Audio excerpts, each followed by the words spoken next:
আমি দুনিয়ার সবথেকে বড় গুনাহগার। তুমি তোমার জীবনে কতটুকু গুনাহ করছো? আমার থেকেও বেশি গুনাহ করছো? No problem. মহান আল্লাহ তবুও তোমায় মাফ করে দিতে পারবেন ইনশাআল্লাহ। মহান আল্লাহ এত রহমদিল যে তোমার মতো আমার মতো খারাপ নিকৃষ্টতম কুলাঙ্গার ছেলেদেরকেও, কুলাঙ্গার বান্দাদেরকেও সঠিক পথ দেখায়া হেদায়েত দিতে পারেন। আলহামদুলিল্লাহ। জীবনে এত এত ভুল করছি, বাবা মার অবাধ্যতা, গান বাজনার সাথে জড়িত থাকা, নেশা, হারাম রিলেশন, জুয়া খেলা, এই সব কিছু করছি।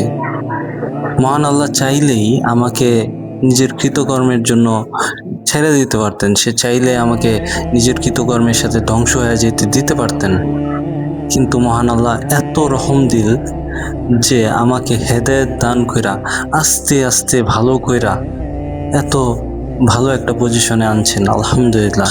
যখন প্রতিটা মানুষ আমার লগে বেইমানি করছে, যখন প্রতিটা মানুষ আমার কৃতকর্মের জন্য আমার ছাইরা দিছে, আমি একদম একা ছিলাম, তখন শুধুমাত্র মহান আল্লাহ আমাকে সঠিক পথ দেখাইছেন। আলহামদুলিল্লাহ।